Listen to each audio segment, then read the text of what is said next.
Okay, so once again, welcome everyone to Commodore Stockton Parent Meeting. 歡迎大家嚟到我哋金馬多學校嘅家庭會議啦。The agenda for today, we're going to do some welcome introductions, talk about some school updates, let you know what the ASQ is, give some transition tips for TK, kindergarten, OST, talk about some upcoming events, and then at the end, we'll have some time for question and answer. 咁我哋今日嘅會議咧，大綱就係首先我哋會講下歡迎大家嚟到呢一度講呢個會議啦，然之後我哋會講下學校嘅一啲更新嘅情況，同埋都會講俾大家聽乜嘢係 ASQ， 同埋咧就講俾你哋聽一啲關於呢個過渡性教育學校啦，同埋呢一個幼兒園啦，仲有呢個學校時間以外嘅呢一個嘅計劃嘅一啲 tips 個tips 俾你哋嘅，咁仲會講俾你聽嚟緊學校會有啲咩活動會發生啦，咁歡迎你哋都有問問題，咁我哋都會解答嘅時間嘅。Okay, so starting with introductions, I'm Miss Yu, the principal at Commodore Stockton. 咁我哋由自我介紹開始啦，咁我係 Jenny Yu，係呢個學校嘅余校長。Hi, my name is Carolyn, and I'm the family support specialist. 咁我個名叫做 Carolyn， 咁我係學校支援專家。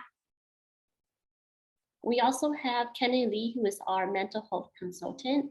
So he can't be with us here today, but I want to talk a little bit about what he does. 咁我哋仲有一個叫做 Kenny Lee 啦，咁因為今日佢就嚟唔到我哋嘅會議當中，佢係我哋嘅心理健康顧問，我會同你講解一下佢係負責啲乜嘢嘅。So Kenny is in charge of observing the social and emotional development of our students, and he meets with our teachers and parents. His schedule is every Tuesday and the second and fourth Friday of every week, and he is usually there from 9 to 2:30. 係啦，咁阿 Kenny 佢就係主要負責啦，就係觀察我哋小朋友嘅社交同情感嘅發展啦。咁佢都會同我哋學校嘅老師同家長咧，就係會開會嘅。咁Kenny 嘅時間咧就係每個星期四第二同第四個星期，每個星期二同埋第二個星期四嘅星期五，朝頭早9點到晏晝2點半嘅。We also have his email and his WeChat, so you're welcome to reach out to him through email or through WeChat. 咁頭先講到呢個時間上邊，我哋更新一下，佢係每個星期二同埋每個第二個同第四個星期五，咁會喺學校9點到晏晝2點半同家長見面嘅。咁佢上邊有佢個電郵地址啦，同埋佢個 WeChat ID 都喺度，你哋可以睇到嘅。I also wanted to let you know that we have a new clerk starting. So she is our part-time clerk, and she'll be there Monday to Friday, 1:45 to 5:45. 咁我哋今年仲有一個新嘅秘書啦，咁佢就係星期一到星期五1點45分到晏晝5點45分嘅時間喺度嘅。So this is our new part-time clerk. Crystal will still be there full-time. 咁呢一個係我哋個半職個秘書嚟嘅，咁 Crystal 咧佢都會喺呢一度全職喺度嘅。Okay, so we're going to go into our school updates. 咁我哋而家講到學校更新嘅情況啦。So at Commodore Stockton, we are still strongly recommending all students, staff, and family members to continue to mask and then continue to remind everyone to keep their mask on when they're inside the building, except when they're eating or if it's nap time. 咁喺我哋金馬多學校啦，我哋係強烈咁樣都係建議所有個學生即員工同埋家庭成員啦，咁都係要繼續係戴口罩嘅，同埋我哋都會繼續提醒每一個人都會戴住佢哋嘅口罩啦，喺個學校個校園入邊都要戴住，但係除咗食飯同埋呢個小睡嘅時間咧，咁就可以除落嚟嘅。I want to remind you also that we still have the color self-swab kits available at our school every day. And so if you need to, you can remember to pick it up, activate your kit, and then drop off the test samples on the same day before 12 o'clock. 咁我哋嗰個 colour cell spot kit 咧，咁呢個就係colour 嘅自我去做測試嘅呢一個包咧，仲係喺學校每一日都會可以俾你哋嚟攞嘅。咁記得你喺放低你呢個 kit 之前咧，你要係將你呢一個包裹，將呢一個套包咧，就係要激活佢，然之後咧就喺同一日喎，咁就係喺12點鐘之前，咁你就放低個樣本喺度就得噶啦。And then our office also has a limited supply of at-home rapid tests. And so we will be giving them out throughout the year. And then also if you need one at any time, just let us know. 咁學校辦公室咧都會有一啲有限嘅呢個喺屋企快速測試呢個呢個都提供俾各位嘅。咁如果你哋係需要咧，你可以講俾我哋聽。學校成個學年都會有俾家長去攞嘅。So then this is just a picture of where you would go to get the self-swab color test kit, and then where you would put it into the bin by 12 o'clock every day. 咁呢個相咧就俾你睇到咧喺邊一度可以攞到呢一個自我測試包啦，然之後旁邊你見到嗰個桶咧就係你要喺12點鐘之前當日你就要擺低個樣本喺嗰度嘅。And then for any of our new parents, if you need any help with activating your kit or registering, just let us know at the office and we can help you with that. 對於嗰啲新嚟嘅家長咧，咁你可以唔知道點樣去激活你呢一個套包嘅咧，咁你可以隨時嚟我哋辦公室呢度，我哋教你嘅。Okay. So at this point, the SF Department of Public Health believes that monkeypox is not a risk, and the risk is very low. And so at this time, we don't have protocols in place for monkeypox notifications. 咁喺截至到而家為止啦，咁三藩市嘅公共健康衛生局咧就相信我哋對於呢一個猴痘個風險係會比較低嘅，咁所以我哋暫時係未有話關於呢一方面嘅政策，我哋係必須要點樣做法。However, at our school, I just wanted to let you know that we are putting some protocols in place to ensure that we are keeping monkeypox out of our school. 咁但係喺學校入邊咧，咁我哋都係會有個政策係話點樣盡量將呢一個猴痘個風險喺學校入邊唔會發生咁樣嘅情況嘅，都會有政策。So first, we are ensuring that our bedding, our sleeping mats, and all the children's clothing are separated, so they are not touching. 係啦，咁我哋必須係確保啦，學校入邊小朋友嗰啲床單啊，嗰啲床褥啊，同埋佢哋啲衫咧，我哋係唔會有接觸得到，都係會分開嘅。We've removed all the dress up and clothing items from our dramatic play area. So as of right now, we're not having any children share dress up clothes.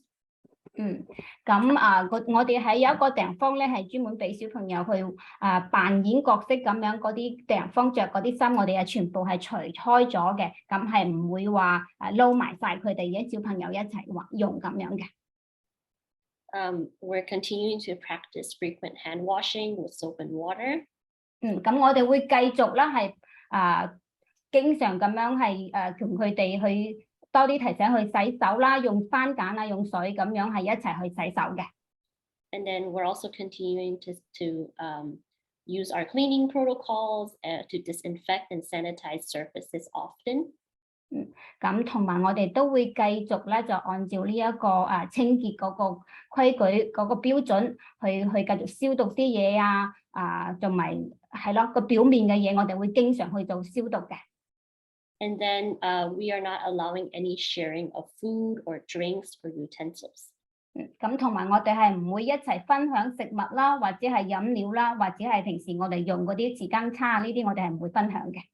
So if you can also remind all your children to not share their food or share their drinks with their friends during mealtime, that would be great.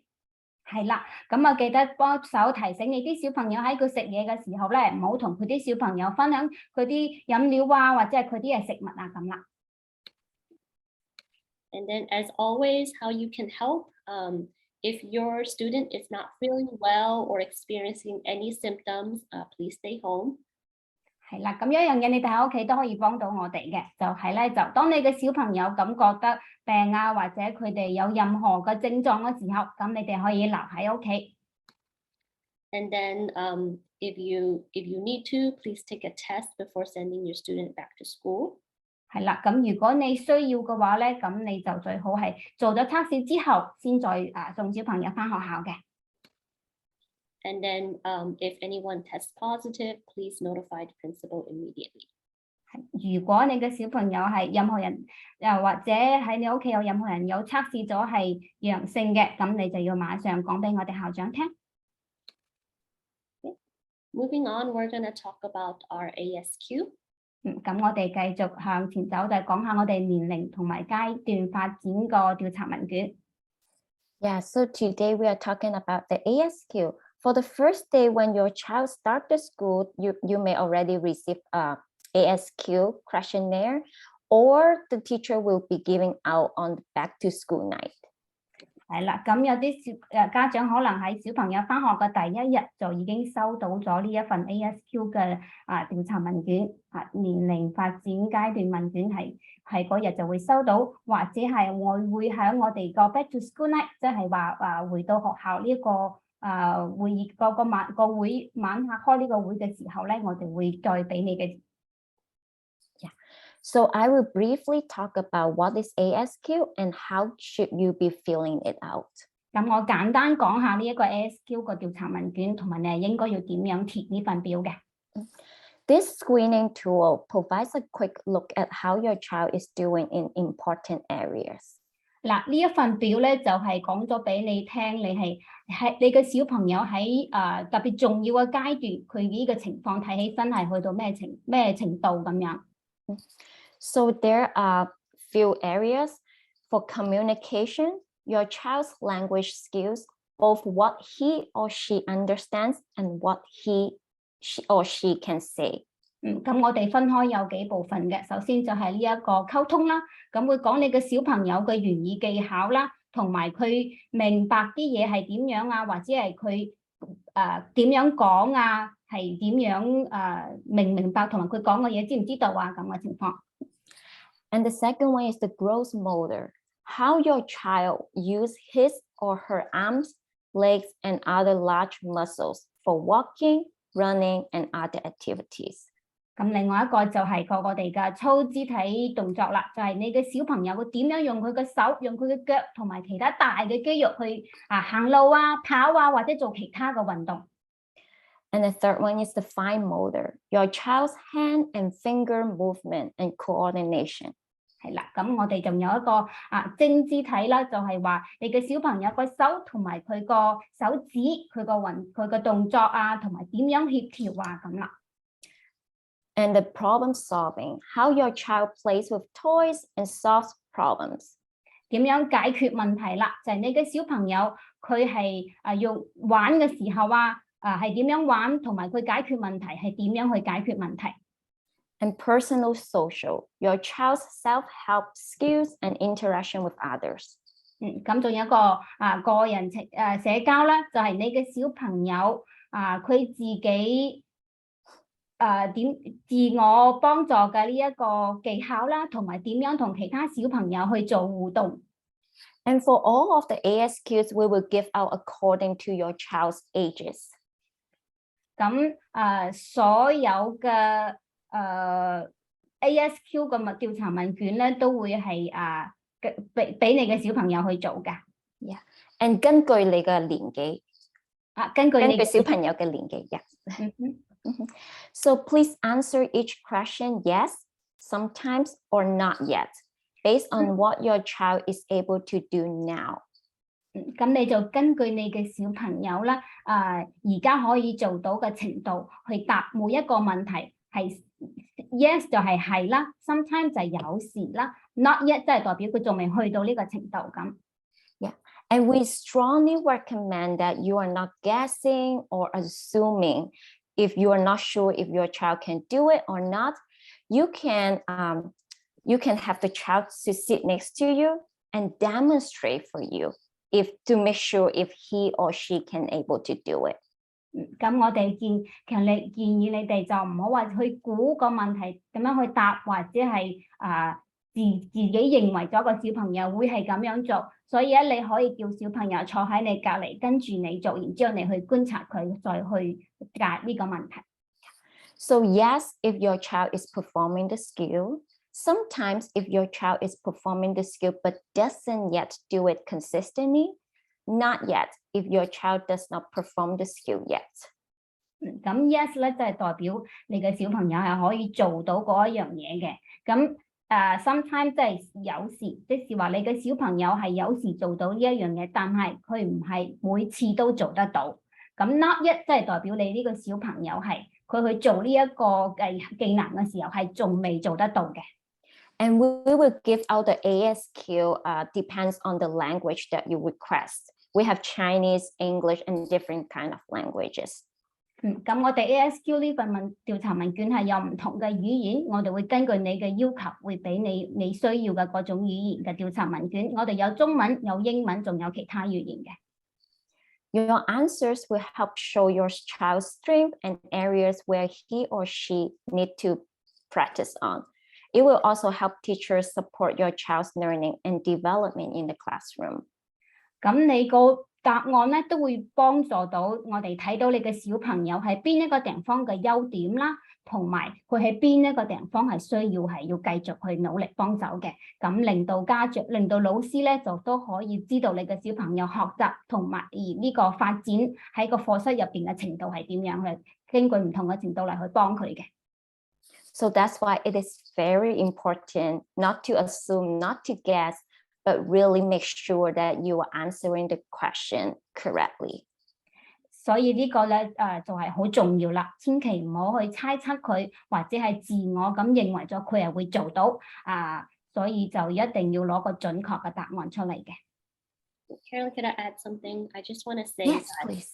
it's okay. Like I know sometimes when you're filling out the questionnaire, it's okay if the child has sometimes or not yet for some of the answers, because that really helps the teacher to know what to do to for their lessons. Like for example, if you answer yes for everything, then it's hard for the teachers to know what to support for the child's learning.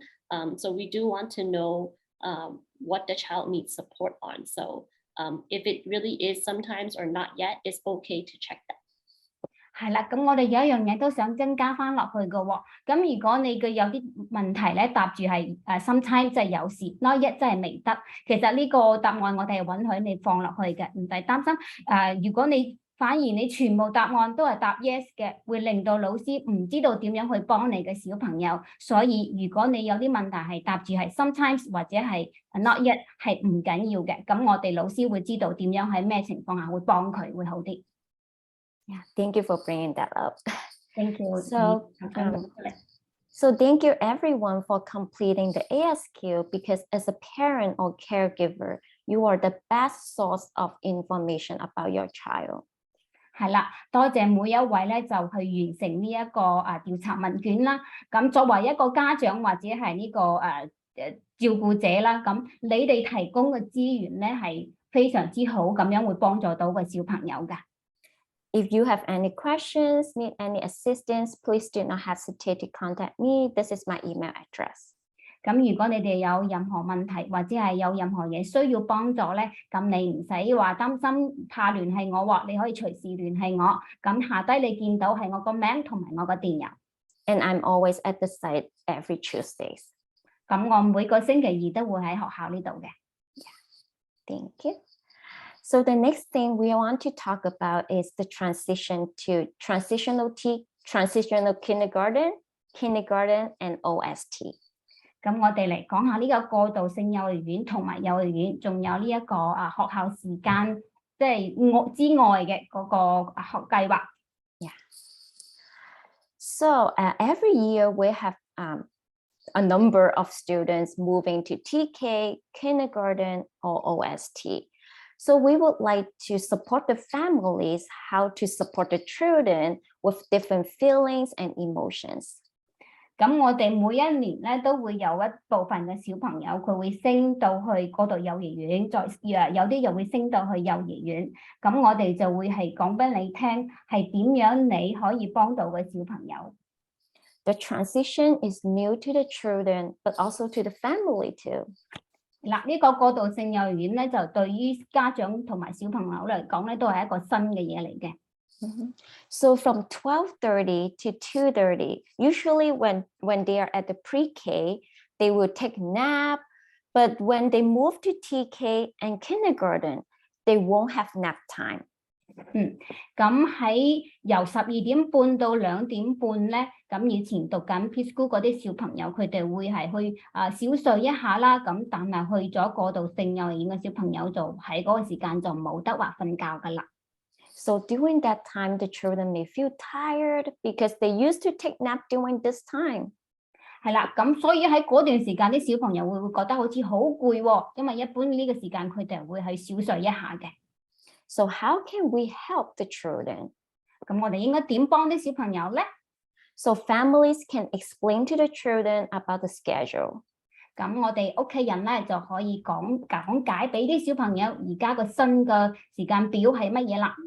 The schedule usually, the teacher will have the schedule if you don't know the schedule clearly, and then they will give it to you and or just tell you, oh, like what time they will be doing what, like during the 12:30, they will be having lunch, and then what will be the next schedule.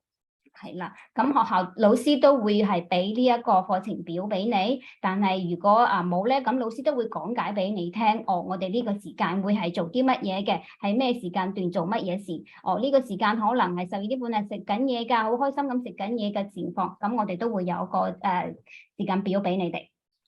Predictable schedule helps children to manage their anxiety easier. 係啦，我哋提前講俾小朋友聽，個時間表係點樣咧，可以幫助到小朋友，佢會去管理佢呢個覺得好焦慮咧，就會容易啲。So some of the children may not want to go to OST or stay at the school. They may not want to stay at the school because they want to go home. 咁有啲小朋友咧，可能佢就唔想去呢個 OST 啦，或者佢哋又想留喺學校，有啲可能就想返屋企啦。So how can we help the children? 咁我哋點幫啲小朋友咧？ So the first thing we should normalize the children's feelings. 咁我哋應該就係話了解小朋友嘅情感先啦。We can also tell them it's okay to feel upset or tired or angry if they have to stay at the school. It's normalize their children's feelings. 係啦，咁我哋可以講俾佢聽，我 OK 㗎，冇緊要。你喺學校，如果你唔開心啊，或者覺得攰啊、嬲啊，呢啲都係正常㗎。咁等佢知道呢一個嘢咯。And also explain the reason why they have to stay at the school. 同埋都要講解俾佢聽，點解你要留喺學校入邊啦？咁。Yeah, because some of the parents may pick the children up earlier and they don't have to stay at the OST. So you have to tell your children why they have to stay at the school. Like maybe you have to go to work or maybe the other reasons. 你要講解俾佢聽，點解你要留喺學校啊？咁點解有啲小朋友又早走咗，有啲小朋友早接咗啊？咁可能你同佢講翻，我媽咪要翻工啊，咁你要講佢知道點解佢要留喺度啦。And then you can also provide a photo of the family or any other transitional objects. 你可以提供家庭嘅相片俾佢啦，或者係任何可以等佢過渡得容易啲嘅物件俾佢。Like transitional object, we are talking about maybe a stuffed animal, maybe something that he or she may like, or a blanket, something that he or she may feel cozy and comfortable. 咁我哋頭先講到呢一個可以幫助到佢過渡嘅物品，我哋可以包括一啲公仔啊，或者佢中意嘅嘢啊，好似有啲特別嘅被仔，佢係中意㗎，咁等佢可以抱住覺得係咁覺得好安全感、好舒服嘅咁。But always ask the teacher if that's okay for the children to bring the transitional objects to school. 咁最好每次都要問翻老師，睇下佢拎嘅嗰樣嘢可唔可以帶去學校啦。And then always feel free to reach out to your teachers or me or Kenny that Miss Yu just mentioned about the mental health consultant about any concerns or questions. 咁如果你有咩問題，你可以聯繫我啦，或者係聯繫你個老師啦，或者係頭先我哋講到Kenny 我哋嘅心理健康諮詢師啦，你都可以去問佢嘅，有咩擔心嘅地方或者有唔明白嘅地方。And the most important, always remember to tell your children that you love them because they may feel abandoned at the school if they have to stay at the school for a very long time. 咁最記得咧，要講翻俾你嘅小朋友聽，媽咪好愛你哋㗎喎，咁等佢哋知道佢哋喺學校入邊都有人歸慣，都喺學校入邊咧就會安心啲。Thank you, Candy. So I would like to also share that like after lunch and recess, if your children move to TK, usually the teacher will give them 5 to 10 minutes the rest time. 咁我哋都會想同你講翻啦，一般食咗飯之後或者係做個小休息嘅時候咧，咁 TK 嘅小朋友我哋都會俾佢5到10分鐘嘅咁樣嘅過渡嘅。Yeah, may different from preschool because usually they will have 2 hours nap time, but TK maybe only 5 to 10. This is the transition for them to adjust. 咁同比起身，我哋 preschool 嘅時間就會有少少唔一樣。preschool 咧佢會瞓覺小睡2個鐘啦，但係去過渡性幼兒園咧，佢就會俾佢5到10分鐘咁樣去過渡調節嘅。Thank you, everyone. 係啦，多謝各位。So now I'm going to talk about our upcoming events. 咁我而家開始講下我哋將會要有發生嘅活動。So we talked about our back to school night. So we want everyone to please come to our back to school night to learn more about what happens in the classroom, what your students' lessons look like, and then also to get to know other parents. 咁就請你哋嚟參加學校回到校園之夜啦，咁你就會知道呢個而家我哋課室有啲乜嘢喺度發生緊啊，你嘅小朋友上嗰啲課係點樣㗎，同埋都可以互相認識啲家長嘅。So our back to school night schedule, for our TK room, it is going to be on Tuesday, September 27th at 3:30. 咁我哋回歸校園之夜咧，呢個時間表就係首先我哋過渡性幼兒園班 TK 咧，咁就係星期二9月27號3點半。Room 1 will be on Wednesday, September 28th at 4 o'clock. 咁我哋1號房咧就係星期三9月28號4點。Room 2 will be on Friday, September 30th at 4 o'clock. 2號房咧就係星期五9月30號4點。Room 3 will be on Tuesday, September 27th at 4:15. 咁3號房就係星期二9月27號4點15分。And then room 4 will be on Thursday, September 29th at 3:30. 4號房係星期四9月29號3點半。We also have our preschool, TK, and kindergarten enrollment fair coming up. 咁我哋將會發生都會有係呢個PreK 啦、TK 同埋kindergarten，即係幼兒園嘅呢一個報名會啦。咁 So this is going to be on Saturday, October 22nd from 10 to 2 o'clock. It is an in-person event at John O'Connell High School. 咁呢一個enrollment fair 咧就係一個in person 係面對面咁樣去面議咁樣去參加嘅，就係喺10月22號星期六朝頭早10點到晏晝2點，咁就響呢一間高中嘅名叫做 John O'Connell High School. So the enrollment fair, all the elementary schools and all the early education schools will be there to talk about their program. And so for the parents who have kids going to TK or going to kindergarten next year, it is a great opportunity for you to learn more about the schools so you know which ones you want to apply for next year.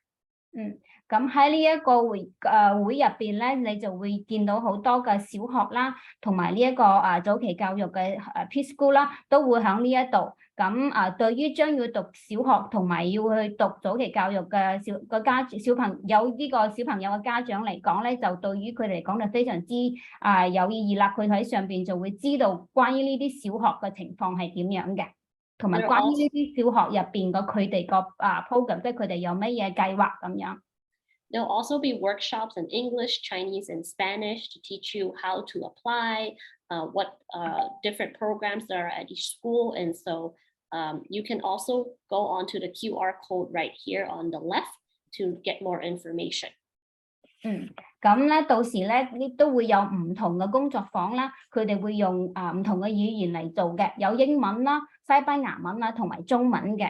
咁喺嗰度你就會睇到教你點樣去申請啲學校啊，同埋佢哋每間學校有唔同嘅計劃項目啊，咁你都可以知道。然後你而家見到屏幕上邊左手邊咧會有一個 QR code，咁你 scan 呢一個你都可以知道更多，了解更多嘅內容嘅。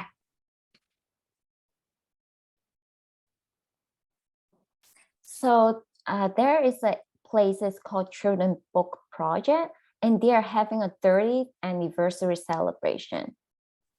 咁我哋將會有一個係兒童書項目，即係小朋友嘅書嘅一個咁樣個項目啦。佢係今年已經係慶祝30週年㗎啦。Yeah, so on October 15, they are doing a fair, a free community celebration event.